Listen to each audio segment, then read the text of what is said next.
Padagos niya to na namamatean ang iba-ibang kalamidad sa palibot.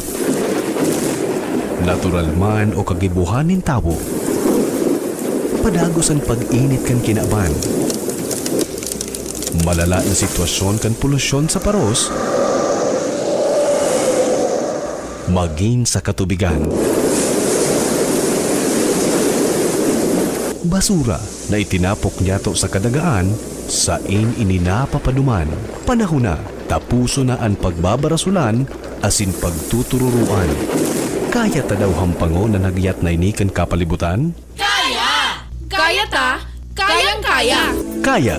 Sarong advocacy program sa DZGB na maghahatod din impormasyon para maibalik ang kagayonan kan kapalibutan asin maprotehiran ang lugar na sa tuyang pig-eerokan. Kaya ta daw manindugan na padabaon ang kasalugan, dagat, estero, asin kadagaan. Kaya! Kayang-kaya! Protehiran ang pamilya, asin komunidad sa paaginin sabay-sabay na paglaban kontra basura. Sa mga eskwelahan, pribado asin panggobyernong opisina, iba-ibang organisasyon, barangay, munisipyo, syudad o maging sa probinsya. Marina, magsarabayan kita at amanon ang kinabanta. Kaya! Kayang-kaya!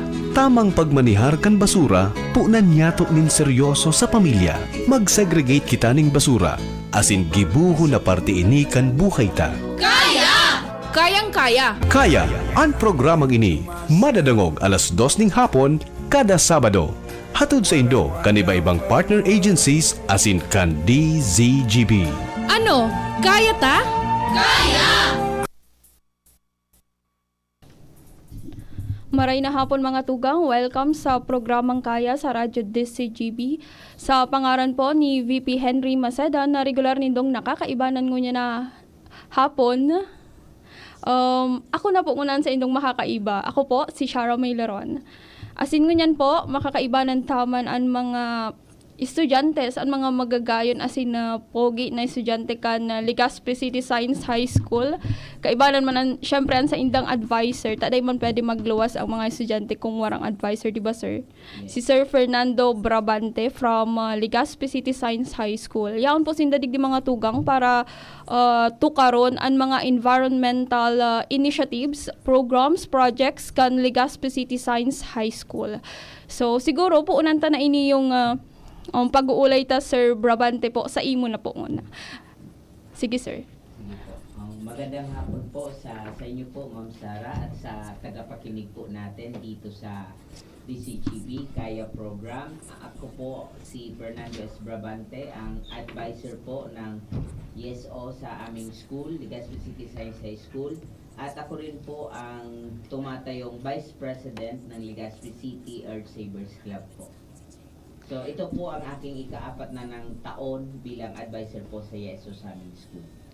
Okay sir, thank you po. So, yaon man digdian mga estudyantes kan Legazpi City Science High School, sindaan mga miyembro kan YESO. Ano nga ni sir ang YESO? Youth for Environment in Schools Organization. So, siguro po unang tanong mo na kay Mr. President kan YESO, sige sir, ay Mr. Rohan Navarro. Introduce mo sa diri mo and kung may mga gusto kang bation, pwede man. So, marahay na hapon po, Ma'am Shara po at sa mga nakapakinig. Ako po si Rohan Navarro, ang nagtatayong presidente po ng YESO ng Legazpi City Science High School. At ako rin po ang nagtatayong division president ng Albay na nag-facilitate po ng mga ibang school sa mga activity nila pag dating sa kapaligiran. Yun lang po. At ito naman po ang ating vice presidente po. So, good afternoon po. Ako pala po si Wilhelm Joshua Zigaran. Tapos ako po ang Vice President ng YESO para sa Legazpi City Science High School po. Thank you din po kay Ma'am Shara. Tapos sa lahat po sa pag-invite sa amin na YESO Committee as guest speakers for today. And move on na din naman po tayo sa secretary po namin. Wala ka gustong bation? Hello. Sige.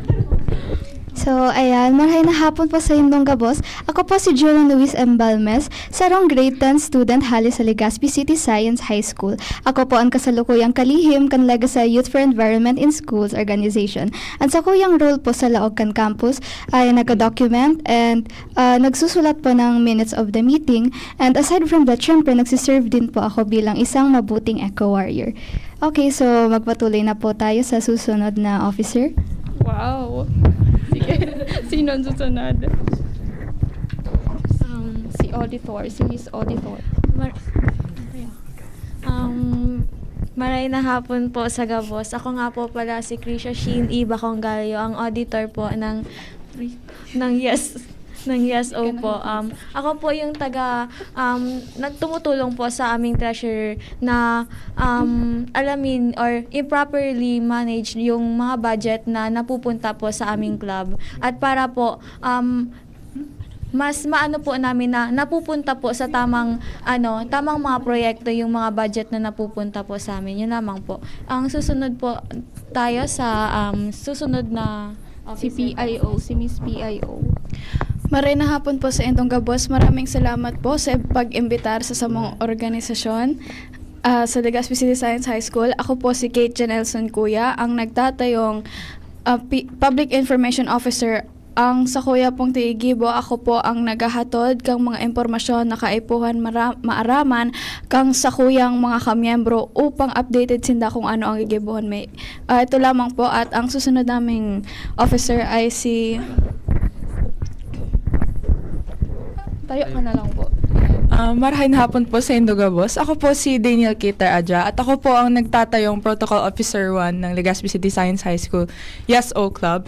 Ang ginagawa ko po ay help maintain peace and order during club meetings. At ang susunod man po ay ang YESO Protocol Officer 2.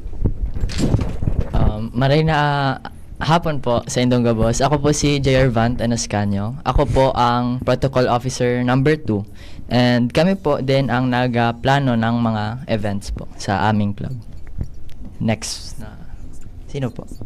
Next. Good afternoon po. My name is Samara Krishna Punting and I am the grade 12 representative, and ang ginagawa ko po is ako po yung nagbibigay ng mga information sa batchmates namin tungkol po sa nangyayari sa batch sa YESO po. Okay, last three officers. Ako naman po si Ashley Dane Ego Baton. Ako po yung grade 11 representative ng Legazpi City Science High School YESO Club. I serve as a direct link between senior high school students, specifically in grade 11 po, para magbigay ng impormasyon ng mga nangyayari sa YESO. Next. Si ng next. Okay. Gari na sa classroom lang, sir? Maray na daw po sa inyo, boss. Maraming salamat po sa oportunidad na makasama kayo lahat sa eto. Ako po si Sandri Lita, ang grade level representative ng grade 10. Yun lamang po. Proceed po tayo sa susunod na officer. Good afternoon po sa Indongga Boss. Ako po si John Paul B. Valladolid, ang grade 9 representative ng YESO. And ako po ang tagabigay ng impormasyon sa aking batch, which is grade 9. And yun lamang. Okay. So, yan po ang 11 students ng Legas High and member ng YESO sa Legas High. So, siguro sir, po nantang sa tuyang kahaputan kay Sir Fernando. Yes Ano po, po ma'am. sir sa mga programs and environmental programs and projects po sa Legas High po ngunyan?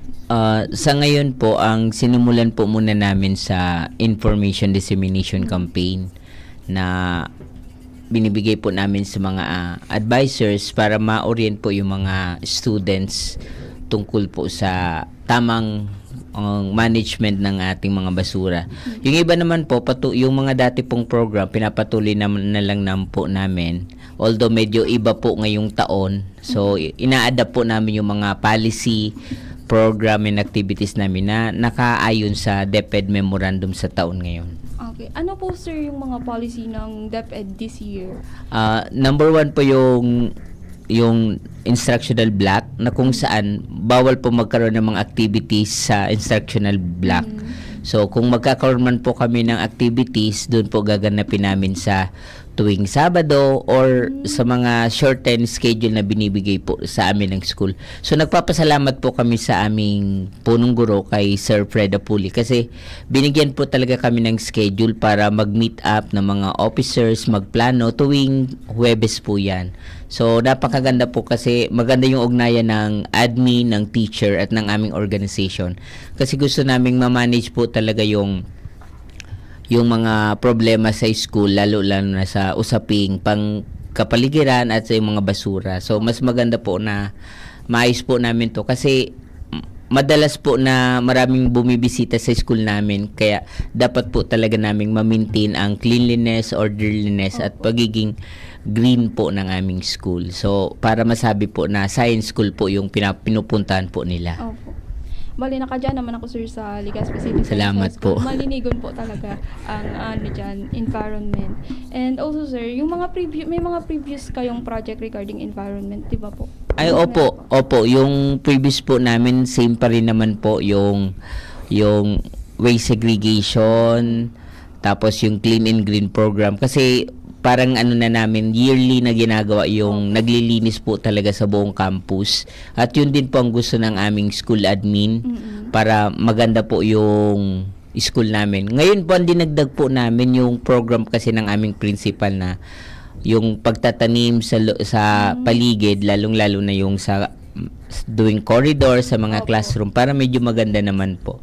Tapos, inaayos din po namin yung physical environment namin na may mga laruan yung mga bata. So, nakaangkla naman po siya sa projects and activities ng YESO. So, yun pang gusto namin na maging komportable yung mga bata.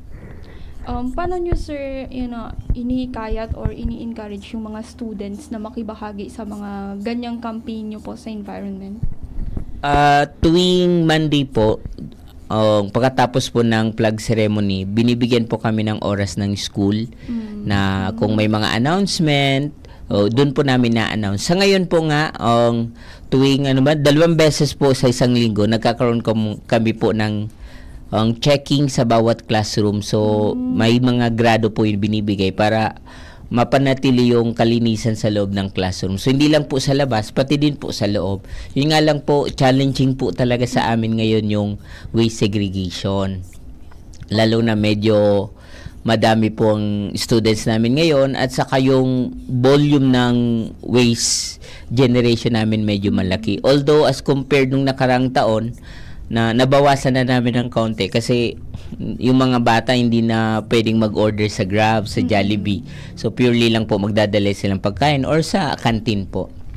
Yun nga lang po yung kakayahan ng mga mag-aral namin na bumili ng pagkain medyo malaki kaya medyo madami din yung basura. So yun po ang gusto namin na matutot po talaga yung bata. Although may challenge po sa amin, pero naniniwala naman po kami sa ginagawa ng YESO, mapapaayos naman po yung waste management po namin. Okay po. So, nabanggit mo, sir, ano yung mga ginagawa ng YESO para mas ma-prevent yun na sobrang dami ng waste sa school? May mga nagawa na ba? Or may mga ginagawa? Or may mga plan na gagawin po? Opo. Sa ngayon po, yung gusto po namin na damihan yung bilang ng mga basurahan. Pangalawa, nagdidikit uli po sila ng mga poster kung saan po dapat talaga matapon yung mga basura. And ngayon din po nakikipag-ugnayan po kami sa canteen management. Opo. Kasi pati yung po nila, yung mga partner po nila na pinagkukuhanan po nila ng mga produkto. So, nagipag-ugnayan po kami sa kanila na kung maaari, maka-provide sila ng dagdag na mga garbage bin para yung mga bata talagang medyo mayroon po sila mapagtatapunan ng basura sa tamang basurahan. Nag-a-adapt man ang mga school canteen doon ng mga paper. Yung mga paper po bagang lagayan para mabawasan na yung mga plastic. Sa ngayon po, nag-ano po sila. Opo. Kaya mini-maintain po namin kasi part ng canteen management yung sa basura eh. Opo. Sa ngayon, sila din po nagpo-provide sa amin ng garbage bag. Tapos yung nag-aayos din po sa mga maintenance para sa mga basura talaga. Kasi karamihan ng volume talaga ng basurahan galing sa Basura po talaga. canteen. Kasi mga bata, hindi naman masyado sa Jollibee o McDo. So, purely canteen po. So, nakikipagtulungan po kami sa canteen management at sa school admin para mapaayos po yung flow po ng basura. Si ano baga sir, si nakaulay midigdi si ako Bicol Party List Representative Alfredo Garbin Jr. si Congressman. Opo, kasi nakausap niya daw si DepEd Secretary nung pumunta dito.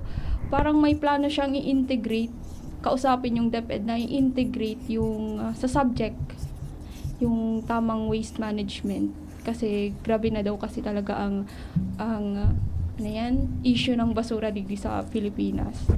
Wala pa man sir sa India. Part na po yan ma'am ng sa mga curriculum lalo na sa ESP, sa values education, naka-integrate opo. na talaga siya. And then dito sa Araling Panlipunan. Sa ngayon nga sa term 1, yung mga teacher po namin sa grade 7 sa ESP. So gumagamit po sila ng mga recycled materials tapos tinataniman na po nila. Tapos nilalagay dun po sa campus namin. So nakita din po namin yung ibang output ng mga grade 7, yung mga recycled materials. Tapos may activities din po sila na yung may kita sa basura. So binimaintain lang po namin. Sabi ko sa mga teachers, ginagamit po nila yon. Kaya medyo maganda naman po pero kung sa subject talaga na separate, hindi naman po kasi po talaga integration ng mga teachers sa Araling Panlipunan, values education para ma-maintain din po ng mga bata. Kasi sa school po ma'am, medyo 11 subjects po kami. Kaya medyo yung time po ng mga bata, yun pong priority namin kasi habang nasa instructional block, so focus muna po sila sa studies. So after ng instructional block, doon naman po kami unti-unting gumagawa ng paraan para maayos yung organization. So aside from the YESO organization, sir, yung mga teacher ba nag-initiate din sila mag-advise sa mga students about sa environmental protection po? Yes ma'am. So tulong-tulong po kami kasi hindi lang po kayat po talaga ng YESO organization mismo. So yung school admin din po very supportive. Pati rin po yung aming mga teachers. So mula sa paglilinis, pag-aayos, pagtatanim. So tulong-tulong po sila. Okay. Sige. Marayan sir. Since nasimbag na ni sir yung mga challenges niya, siguro aputan taman ini yung mga members kang YESO. Ano man ang mga challenge nyo na nahampang bilang member kang YESO sa mga co-student nyo? Paano nyo sinda ini-inform kang tamang pagtapok ng basura? Or may mga na-encounter ba kamong mga kaklase nyo na madudunong na abo magsunod as officer, bilang officer ka mo? Sige, Mr. President. Hello po, maraming hapon po ulit, Ma'am Shara po. So, mga challenges namin as bilang mga member ng Youth for Environment, mahirap po talaga mag-discipline ng mga estudyante, especially na bilang estudyante lang din po ako, mahirap po at wala akong kapangyarihan na offers mag-utos. Kasi syempre, pantay-pantay lang po kami sa school. Pero, sa pagmamahal ko sa kalikasan, nagagawa ko naman po na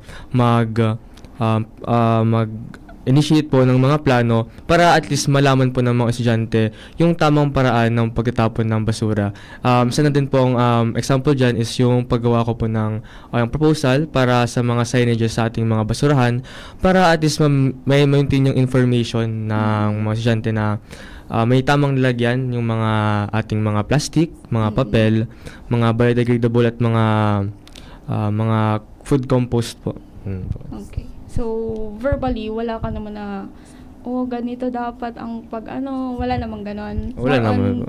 Nagaput ka lang talaga mga signages na nagsusunod naman sila yung mga students. Opo naman. Like, since very disciplined naman po yung mga ibang students natin, syempre, ang Legazpi City Science High School po ay nag-occupy ng grade 7 to grade 12. So, ang nahirapan lang po kami mag-maintain ng cleanliness siguro is sa mga grade 7 to 8 since hindi po masyado, syempre, mga bata pa po. Pero yung mga grade 9 to 12 na po, syempre, marunong naman po sila since mga adult na din po sila, may tamang pag-iisip na din. Pero syempre, kailangan pa rin naman ng guidance namin as YESO na yung mga tamang gawain. Okay. So, sisay pang gusto magsimbag?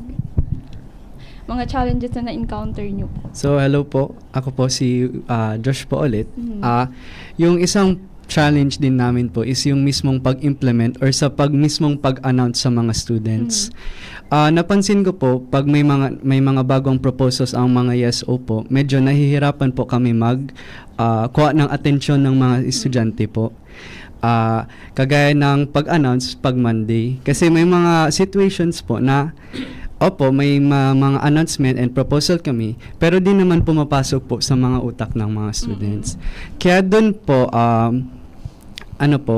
gumawa na din kami ng mga initiatives and yung mga purposes ng grade level representatives to make sure din naman po na mabibigay nila yung information in a more mas personal na po. And din yun din sa mga announcements, every Monday po may mga announcements din ng YesO depending sa kung may bagong proposal. Yun nga din po, yan yung problem, pero somewhat din naka-improve din kami sa committee namin ng pagiging grade level representatives. Yun man lang din po. Ano yung mga example na proposal na binanggit mo? So, yung pinaka-recent po namin na proposal is yung classroom ratings po. Ang gagawin po namin is every 3 days a week po, mag-rating po kami ng mga classrooms from grade 7 to 12 po, out of 30. And Out of 30 classrooms? Hindi po, out of 30 po yung rating po. Opo, Okay. 30 points. Anong meaning nung 30 points? Ibig sabihin? May po kami, may mga different criterias po. Yung mga rubrics. And yung mga officers po namin after school, magbibigay po ng designated time po para mag-rate. And once po mag-rate, i-check po nila kada criteria kung malinis ba yung classroom, malinis ba yung corridor, or yung arrangement po ng chairs, and i-rate namin po out of 30 by the end of the day. And para din po may mga incentives and may mga friendly competition ang mga students namin, by the end of the month po, nag-announce kami ng most clean classroom sa Friday po pag flag retreat po. Para naman din po ma-improve and ma-influence din yung mga kids na dapat maglinis po talaga. Okay. Ang ganda nung programs na ganyan. Opo. Ano naman nakukuha ng mga winner?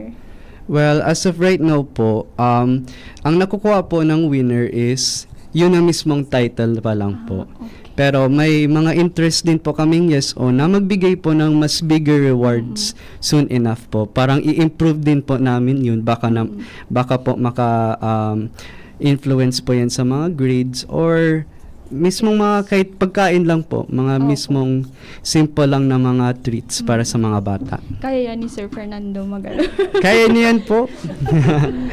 Yung pong problema, yung budget. Yun nga po. Pero hopefully na mayroon kasing memorandum of agreement between DepEd and Plastic Bank Philippines. So ngayon nasa process po kami ng agreement. So once na nag-kick in na po 'yon, so malaking tulong po 'yon sa bawat school. So we make sure na mayroon po kaming mga IGPs. So para makatulong po sa mga program ng YesO. So hopefully po with the help of our school admin, very supportive po ang aming school principal, Sir Fred. Talagang nabibigyan man niya ng pansin sa mga program po namin. Opo. So aside dun, Sir, mamaya ipanawagan mo baka may tumulong na LGU, di ba? Very helpful po ang aming LGU kasi mayroon po kami yung sabi ko Legazpi City Earth Savers Club. May memorandum of agreement na po kami between ng LGU, DepEd, and DCGB nga as our partner. So, katulong din po namin ng Bicol University, UST, and Divine Word College. So, para yung mga program po namin, parang iisa lang.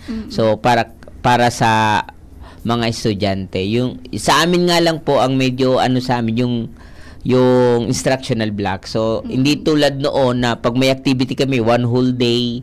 Ngayon po so mga at the end of the last session na sa hapon o kaya Sabado, yun na lang po. Okay. So nag-a-adjust pa po ngayon pero possible na magiging okay naman po siya.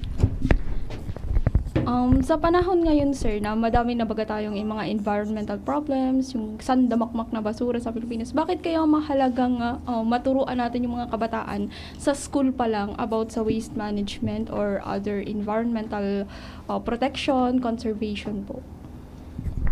Sa base po sa RA 9003. So, ang sa waste management po, dapat nagsisimula po yan sa tahanan. So, then pag yung disiplina po, tamang disiplina ng mga anak nila sa tamang paraan at kung saan itatapon yung basura, doon na po dinadala sa susunod naman sa school. So sa amin po sa school, talagang gusto po namin yung mga bata na hangga't maaari na maitapon po nila yung basura sa tamang basurahan. Kaya gumagawa kami po ng mga iba't ibang pamamaraan para matutunan po yun ng bata. Kung pwede po i-integrate sa subject, ginagawa po namin yun. Saka hindi naman po sa basura din pati rin po yung energy conservation. So ginagawa po din naman. Halimbawa sa subject ko, grade 9, creative tech. So part doon yung energy conservation. So nagkaroon po ako ng activity, performance test ng mga bata na gumawa po sila ng iba't ibang paraan kung paano po makaka-conserve ng energy. So, part po siya. Tapos nilalagay po namin sa mga area na dapat lagyan. Sa CR, sa classroom, sa canteen. Para na unti-unti kasing nababasa ng bata yun. So, paunti-unti lang po. Pero alam po namin na makukuha naman po ng mga bata. Sa ngayon, okay naman po yung mga feedback po sa amin. Kasi dapat po talagang ma-maintain namin yung ambience sa aming school. Kasi madalas na marami bumibisita sa amin at maraming other activities. So, dapat i-maintain po talaga namin yon. So, challenging lang po sa part ng YesO sa ngayon kasi medyo kulang pa sa oras. Pero dating panahon na ngayong matatapos na yung term 1, so sunod-sunod na po yung mga activities. Opo. Since nabanggit mo na, sir, yung how to conserve energy, pwede mo naman ihira, sir, sa paradang kung paano mag-conserve ng energy? Yung mga naka-poster lang dun, sir. Ayo po. So, base po sa definition, so pag sinabi po nating energy conservation, it is the wise and efficient use of energy. So, alam ba, sa napakaliit na pamamaraan, unti-unti po tayong nakaka-conserve ng energy. Halimbawa, pag ang mga student po namin nagsisipilyo, so dapat may baso, so pupunuin mo na yung baso. Tapos pag napuno na, sasara, saka po sila magsisipilyo para wala pong tapon. Tapos pati tamang paggamit po ng CR, tapos yung mga basura din, tamang tapunan. So, nagagawa naman po ng mga bata. Pag hindi na ginagamit, pinapatay na ng mga bata yung mga ilaw. Kung hanggat maaari, kung malamig pa naman yung aircon, isa lang munang aircon ang gagamitin, wag muna yung isa. O kaya, dalawa munang electric fan. So, yun pong ginagawa po namin. And then, yung mga bata nagre-report din po sa amin. Halimbawa, pag may mga tulo, yung sa gripo na kahit anong sara, hindi na sasarahan, tumutuloy yung tubig, nire-report po agad sa amin. Tapos, binibigay po namin agad yun sa school admin. Kasi, school admin pa rin po yung may hold po doon sa mga bagay na yun. So, as much as possible, yung mga bata po, ganun po ang ginagawa nila. So, sa loob ng class, pag hindi kailangan gamitin yung television, wala yung teacher, papatayin para as much as possible, nakakapag-conserve. Kasi medyo mataas din yung binabayaran ng school sa kuryente. Kuryente, tubig. So, dapat po talaga kami nagtitipid. May mga solar panel naman kamo, sir? Day po. Solar panel, wala po kami. Pero sa mga project ng bata, may mga solar panel. So, purely Aleco po ang nagpa-power up sa amin. Yes, sir. Pero sa program ko sa school, nakapag project proposal yung mga bata for energy production. So, doon na-invite po namin yung taga-Aleco, isa sa mga judges namin doon sa sustainable and renewable energy in the Philippines. Opo. Sige. So, digdi naman kita sa mga student. Araw kang apot ko kay sir kanina. Nyata kaya importante na i-encourage tayong mga student or mga kabataan na protehiran ang environment given na dakulo na nga ning issue sa environmental problems digdi sa Philippines, digdi sa Legazpi City. Siyempre po, importante yun sa amin as yung future generations natin since kami na po yung mamamalakad sa mundo pag nawala po. So, siyempre po, importante yun since para mapanatili natin ang ating mundo na maayos at sustainable pa rin po na makakasuporta po tayo sa pagbuhay natin, kaya po sa climate change ngayon na napakainit na po at nasa level na po na baka tuluyang mawala yung mga iceberg sa kaya yung mga animals natin din po na i-endangered na din sa mga gawaing tao na mga pagputol ng puno. Kaya syempre importante yung advocacy natin na as kabataan na ma-stop na po or at least ma-maintain yung mga ganun na aktibidad kasi nakakasira po talaga ng ating environment.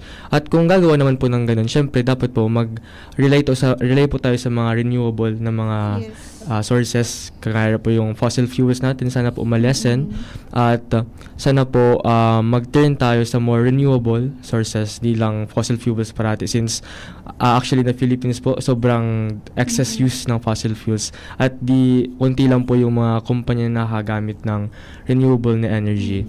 Isa rin po yun. At syempre sa ating mga kabataan, since tayo na yung yung susunod na henerasyon, dapat tayo mag-take initiative din sa mga susunod na henerasyon para pagdating ng panahon, tayo na yung magmamalakad ng sistema. Kaya dapat ayusin na natin since ngayon nga po marami na pong mga kalamidad at di na po naaayos minsan. Yes. Since nabanggit mo yung fossil fuels, tapos sabi mo baga dapat malesen. So, bilang isang kabataan, paano malilesen yung fossil fuels? Since kabataan, hindi naman po handle yung mga kumpanya. I think, first po, focus tayo dun sa mga bigger companies po na at least advocacy tayo na sana malesen nila yung at also since kami as Science High School students po, pwede po kami mag-research ng mga alternatibong enerhiya na pwedeng gamitin. Gaya po sa mga research namin, may mga ginagamit po kunyari ng mga banana, yung banana peels po. Minsan ginagamit po yan as fuel. May mga research po na ganyan na sa paraan po na yun, nakakatulong po kami sa parte ng knowledge po na makakahanap ng ibang alternatibong solusyon para hindi na parati ginagamit yung fossil fuels na nakasira sa ating planet. Okay. Very good answer. Baka may gusto pang mag-itaram naman. Si Miss Secretary. So, yes po. So, aside from that, syempre, it should serve as an eye-opener to every one of us, to the society. Lalo na because we have this sustainable development goals from the United Nations. So, ang target year po niya is 2030 and habang maaga pa, dapat may ginagawa na tayo para ayun nga po, para ma-reach po yun ang mga goals na yun. And since we are science high school students, nakakatulong po itong research studies namin. Kasi sa mga research po namin, especially po sa significance of the study part, doon po namin minamention yung kung alin pong mga sustainable development goals yung pwede pong ma-pinpoint po ng studies like sa SIE po, sa Science Innovation, where we create our own products using those sustainable materials like yung na-mention po kanina, mga banana, like banana leaves, banana pseudostems, etc. So, yun lang. Okay, thank you, Miss Secretary. Miss Secretary. Meron ba kayo, sir, mga environmental project na mismong mga student ang nag-isip? Or nag-propose, mga gano'n? Sa ngayon po, yung commonly, yung mga project po talaga ng bata is yung from the traditional. So, ngayon nga, ang gusto namin na ibalik po namin yung weighing ng mga basura. Kasi dati maganda po yun 5 years ago, na kung saan yung mga bata nagdadala ng mga basura nila sa bahay na nasegregate. And then pagdating sa school o titimbangin, then may equivalent points and grades po na ibinibigay sa bata. So, in cooperation po yun ng OCNR na kung saan yung mga bata nagkakaroon ng school supply, tapos malaki talaga na idadagdag sa pondo ng schools, lalong-lalo na sa ESO. Kasi kung babalikan ko noong mga nakarang taon, dahil sa program na yon, yung weighing, ng mga basura. Nakabili po kami ng 10 yatang puno, Hawaiian tree, Hawaiian palm tree, na kung saan itinanim po namin doon sa school. So medyo nagiging maganda naman po yung equivalence niya. So yung ngayon po na nag-iisip yung mga bata, talagang tinututukan namin kung anong pong gusto nila, pero dapat naka-align po sa DepEd kasi dapat hindi maapektuhan yung mga oras na nasa loob dapat sila ng school. So for marami naman po yung mga bata po na naisip, lalo ngayon na nagpa-plan po kami na mag-put up ng greenhouse sa school, lalo na dun sa 3rd floor. Kasi yung karamihan ng mga school building, yung taas, hindi nagagamit. Sa Legaspi, halos konti na lang po yung area na mapagtatamnan. So gumagawa sila ng project proposal na yun na magkaroon po kami ng greenhouse. Ano po ang objeto ka to, sir, na greenhouse na ito? Tanuban lang talaga siya ng mga bali magiging 3 po yung purpose niya. Yung una po na doon po namin gagawin yung nursery area na kung saan magtatanim po sila ng mga seedlings kasi target po nila yung Hawaiian palmera kasi yung Hawaiian palmera, yung mga fruits po niya naulog lang sa school namin. So pag yun po itatanim nila ulit, mas maganda kasi hindi naman siya nakaka-destroy ng malaking area. So pwede po yung maging nursery. Pangalawa po, doon po kami pwedeng gawan sa nagre-research sa aquaponics, hydroponics na mga bata. So yung ikatlo naman po, doon naman po namin pwedeng itanim din yung mga vegetables kasi part po kasi nan dapat na yung mga bata natututong magtanim. So pwede rin po magtatanim. Sa ngayon po may mga experiment yung mga bata ng pagtatanim. So nakikita namin dapat pa rin po talagang turuan ng tamang pagtanim lalo na grade 7, grade 8. Kasi karamihan po sa amin mga students most often galing din sa private school. So never experience na nagtanim kaya nag-i-enjoy sila dun sa mga simple. So napaka-importante po yun sa amin kasi makakabawas din yun naman sa carbon footprint na na-generate natin. So yun din po. Tapos yung nagre-revise po kami ng battle catchers.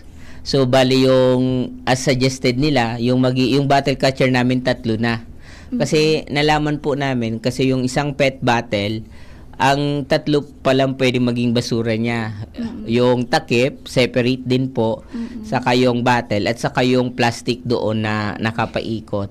So kung magsesegregate po kami noon, yung mga bata, 3 yung pagtatapunan. So medyo i-modify po namin yung battle catcher.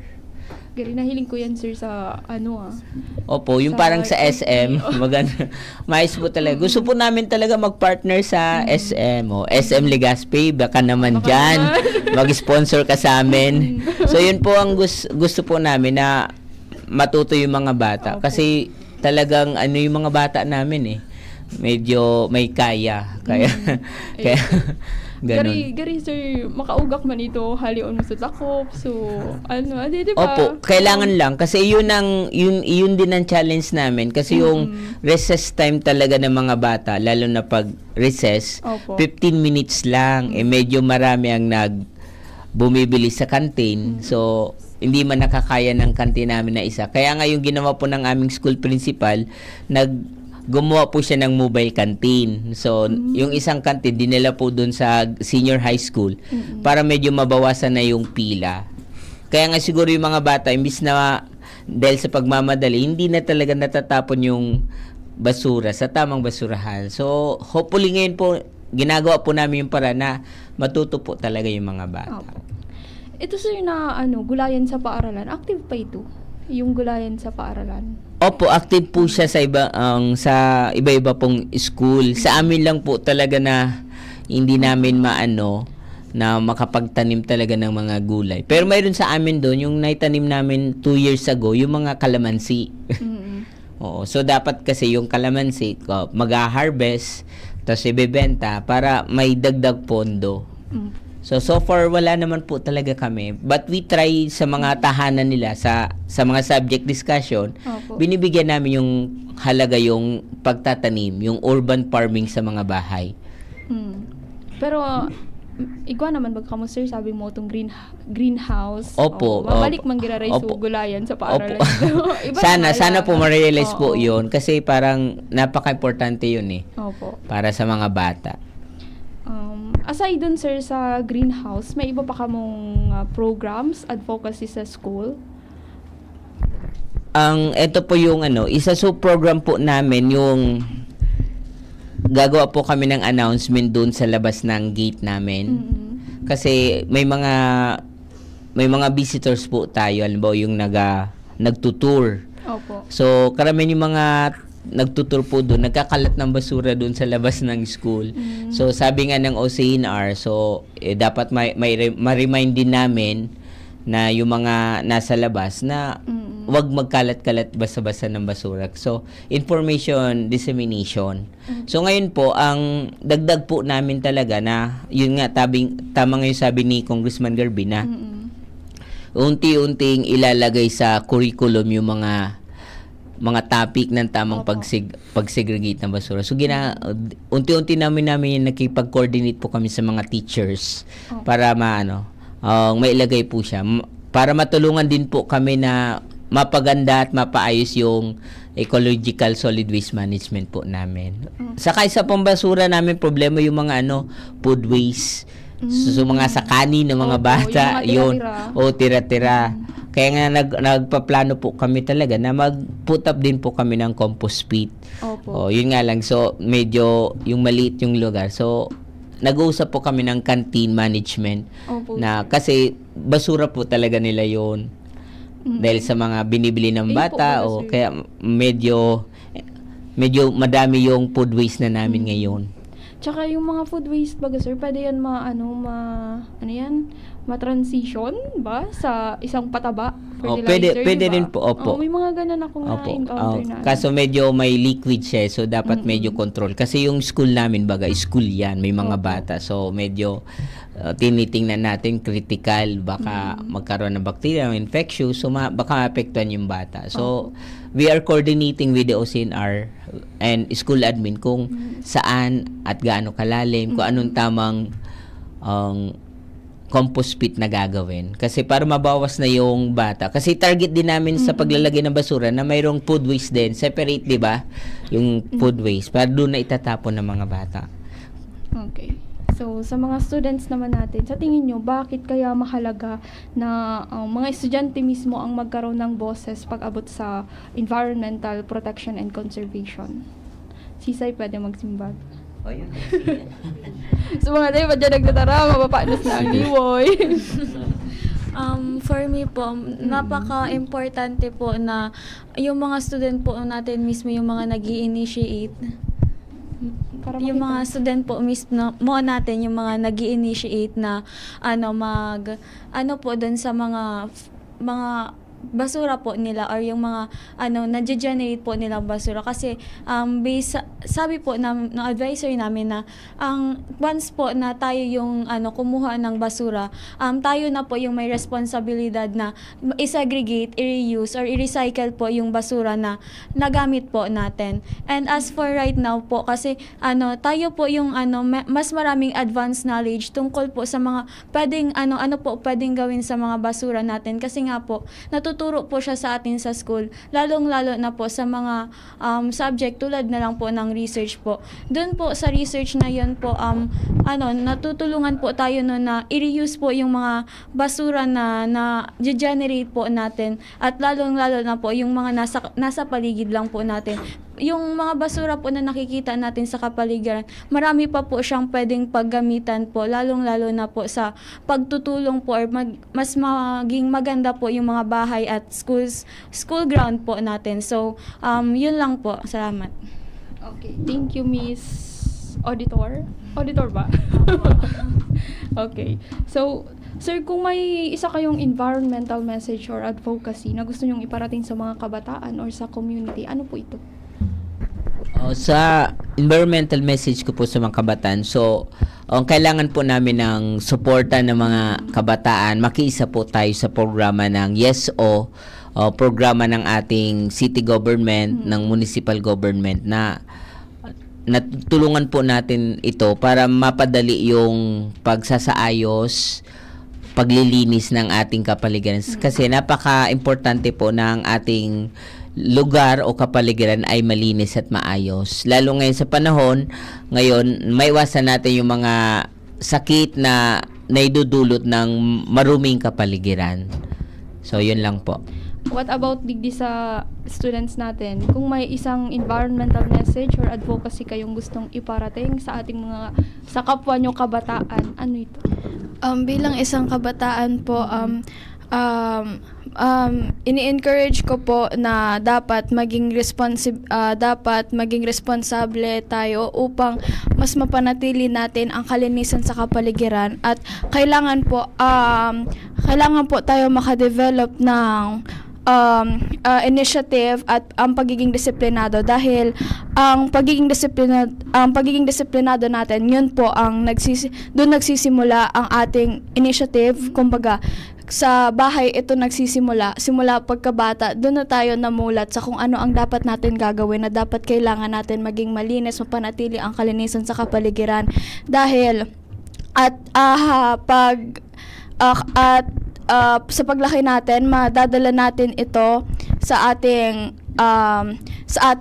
paaralan at sa lugar kung saan tayo pumupunta, at dapat natin itong panatilihin sa atin, at dapat nating gawing inspirasyon upang mapanatili natin ang kaayusan, hindi lang sa sarili natin, upang mapanatili din natin ang kalinisan sa ating paaralan. At kailangan din natin mag-spread ng awareness tungkol dito upang ma-spread yung word at kung bakit kailangan natin panatilihin ang kalinisan sa ating kapaligiran. Okay, thank you. So, meron pang gustong magsalita bago tayo magtapos? So, hi po. So, para naman po sa akin, ang masasabi ko lang ay please remember that actions speak louder than words. Kaya sana sa mga sa kabataan na katulad namin, wag lang puro post sa social media, wag lang puro pakitang gilas na nagtatanim ngayon, tapos ipopost niyo yung picture niyo sa Facebook, pa-flex lang, ganun. So, dapat talagang galing sa puso yung pag-serve nyo for the environment, for the nature. Yes, so... Yung baga sabi ni Undersecretary Claire Castro na yung mga tupad picture lang, tapos yun na. Dawa-dawa rang basura, lalagyan kay basura. Pero sala ito ha. Sige, si Sai pa gusto magtarap. Ako na din po. Para sa akin po, let's remember din po na even yung simple actions po natin, very important po yan sa environment natin, kasi may tendency po ang mga tao na pag nagtatapon ng mga basura, parang isang beses lang yun, only one time lang ko lang tong gagawin, na parang magtatapon lang ako dito sa gilid-gilid or sa other places, and yan na mismong mindset is yan yung nagpapakombine and nagpapalala po sa environment natin, kasi yun na akala natin na simple tendency, din po, yan po ang mindset po ng lahat. Kaya para sa akin po, even if feel natin po parang malit lang po siya na bagay, lahat po ng mga ginagawa namin po nagiging influence and nagiging po siya, nakakaambag po siya sa environment natin. Kaya really think about all your actions po, kahit pa maliit lang po yung bagay. Okay, so meron pa? Sa final Ma-final ka na, sige.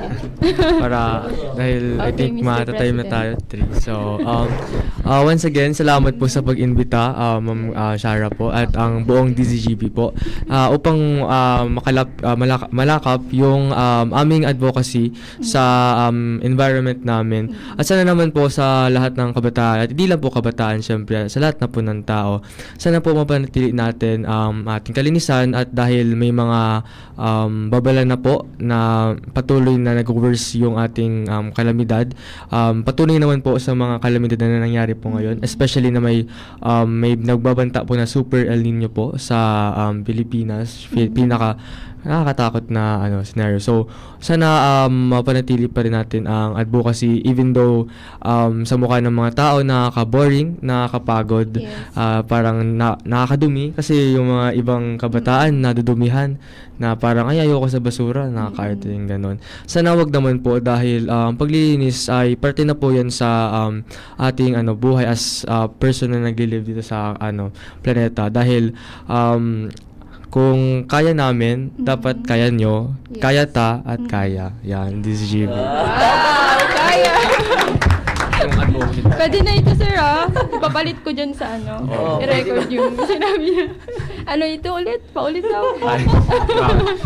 Kung kaya namin, kaya nindo, kaya ta, kaya. Yeah, kaya. Okay, bago kita magpaaram, sir, may announcement po kamo, mga programs or upcoming activities sa school niyo. So, support lang po tayo sa mga programs and initiatives po ng YesO at support din po tayo sa program at initiative ng City Division of Legazpi sa pakipagtulungan po ng Office of City Environment and Natural Resources at ng ating Legazpi City Earth Savers Club. So, tulungan po natin to para patuloy po tayong magkaroon ng mga programa, proyekto para po sa ating kapaligiran. Sabi nga natin, nag-iisa lang po ang planetang Earth. At sa planeta pong ito, tayo po'y nabubuhay at kumukuha ng ating kinabubuhay. Yun lang po. Salamat. So, thank you very much po, sir. And also sa mga student na yaon digdi na imbitaranta galing sa Legazpi City Science High School. Sana maging inspirasyon itong mga tigparasabi ninda sa iba pang kabataan. Bako sa nasalaw kang eskwelahan, kang Legas High, kundi pati sa ibang komunidad.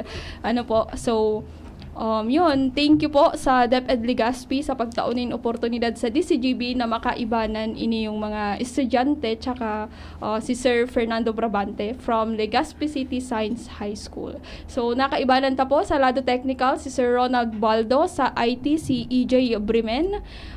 Sa giraray sa pangaran ni VP Henry Maceda, ako po si Shara Milaron. Salamat kan sa indong pag-antabay. Sa inyong nadango ang programa Kaya, abangan giraray sa masunod na Sabado. Sa parehong oras, digdi sa DZGB. Kaya ta? Kaya!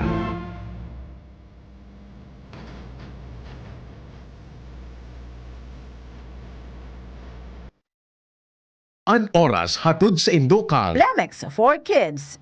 Mommies, aga